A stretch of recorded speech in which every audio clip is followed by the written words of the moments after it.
Tak ada yang sia-sia untuk menjadikan sesuatu lebih bermanfaat, walaupun itu adalah sampah yang tidak lagi berguna.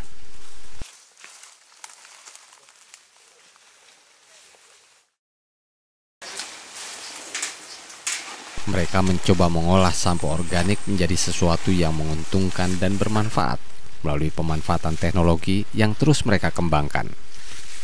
Sampah organik akan diolah menjadi pupuk melalui pembakaran, sehingga menghasilkan pupuk biochar dan pupuk cair atau smoke liquid. Data Kementerian Lingkungan Hidup dan Kehutanan KLHK Republik Indonesia hingga tahun 2023 ada sekitar 19,56 juta ton sampah yang dihasilkan Indonesia. Komposisi sampah didominasi sisa makanan sebesar 41,4% dan sampah seperti kayu, ranting, dan daun sekitar 11,5%.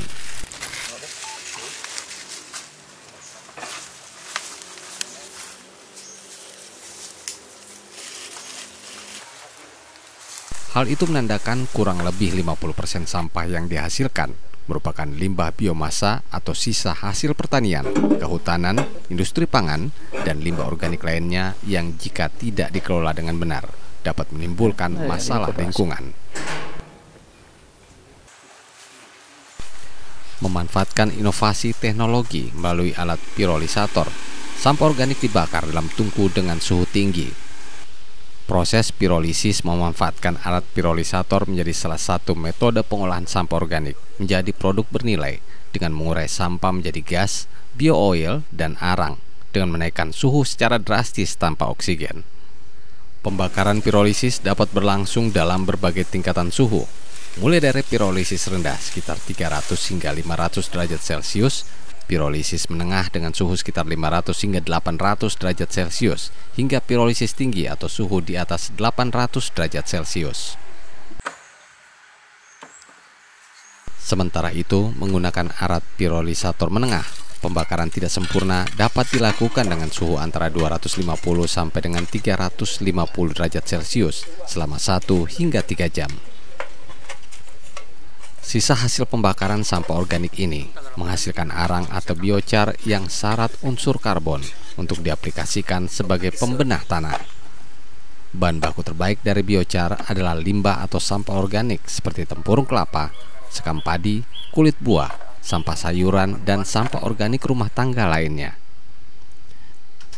Sekam atau sampah organik yang dibakar dalam tungku menghasilkan asap yang keluar melalui selang, kemudian menuju tempat pendinginan.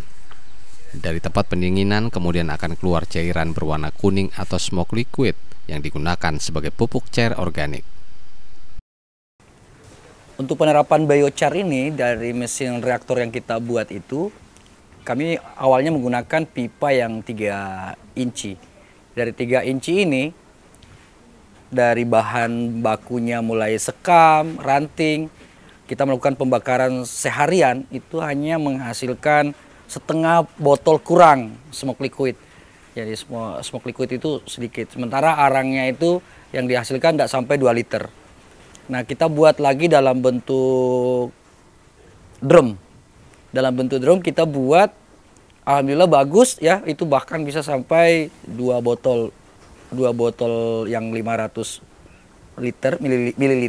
mililiter dalam 1 hari pembakaran. Dan kita bisa hasilkan sampai 5 sampai 10 kilo.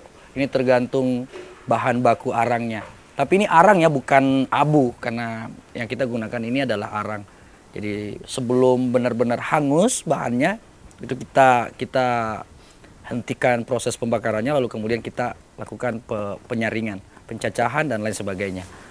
Nah, biasa kita lakukan juga tumbuk ya, kalau misalnya batang-batang besar itu kita tumbuk biar jadi arang. Pengaplikasian pupuk biochar dan pupuk cair organik smoke liquid di lahan pertanian diketahui dapat meningkatkan kemampuan tanah menyimpan air dan hara, memperbaiki kegemburan tanah, mengurangi penguapan air dari tanah, dan menekan perkembangan penyakit tanaman tertentu. Upaya relawan TIK dalam mengembangkan pupuk biochar dan pupuk cair melalui pengolahan sampah organik dinilai positif dalam upaya pengembangan pertanian dan sebagai solusi bagi para petani di tengah ketergantungan akan pupuk kimia yang terkadang langka di pasaran dan relatif mahal. Selain itu, upaya ini dinilai turut membantu mengatasi permasalahan sampah yang berdampak bagi lingkungan dan kesehatan.